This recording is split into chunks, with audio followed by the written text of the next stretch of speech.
Here's a really interesting take combining Socratic theory, personal agency, and cake mix. So back in the 1920s, food producers first introduced the cake mix. That is a cake that you make from a mix that's pre-prepared for you. It comes in a box. And particularly in the 1920s and all the way into the 50s, the cake mix was a just add water product. Literally, you take the entire mix, you dump it in a bowl, you stir in a little bit of water, throw it in the oven, and you got cake. And it was supposed to actually apparently be pretty good too, which is a little hard to believe. But nonetheless, what's interesting about the cake mix, which we all know today to be an incredibly, if not popular product, and it's sort of an ever-present or omnipresent product. You can get this thing everywhere, and it's how, let's face it, most of us make cakes today.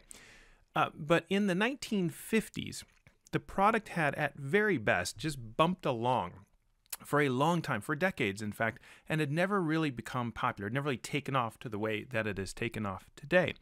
And the reason why is actually really quite interesting, because as market researchers through focus groups and all the other work that they do dug into this, particularly in the 50s, what they discovered was fascinating, is that the product actually hadn't taken off because many housewives, who of course were the homemakers at the time, this is the 1950s after all, for better or for worse, and women who were perceived to be the not only the homemakers, but the creator, the giver of food, right? The creator of the dinner. That was one of the key roles that they would play, at least in the American household, and many, by extension, many ways around the world.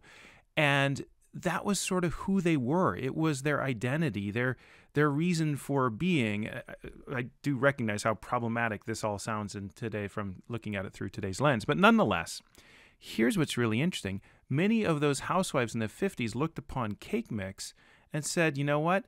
It's just add water, which is yet maybe super convenient, but it's not allowing me to fulfill my role, to fulfill my sort of opportunity to be myself and to exercise my agency in my world. All I'm doing is adding water. I'm not really cooking. And if that's what I do, if that's who I am, is I'm a cook, a provider of food to my family, then the cake mix is not something that helps me realize that identity, but actually prevents me from realizing that identity. And with this one insight, marketers did something really, really fascinating. They took the powdered egg out of the mix and made that part of the process of making the cake mix. So now instead of just adding water, you add water, maybe a little milk, and now eggs. And now the product took off.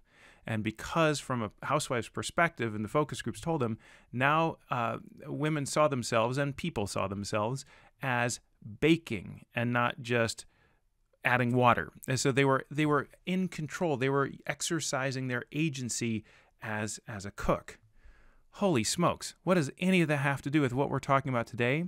Because remember, one of the key themes that's gone through all these breakdown videos is the degree to which we can help customers feel more confident, not in us, but more confident in themselves and their ability to make large-scale decisions on behalf of their company.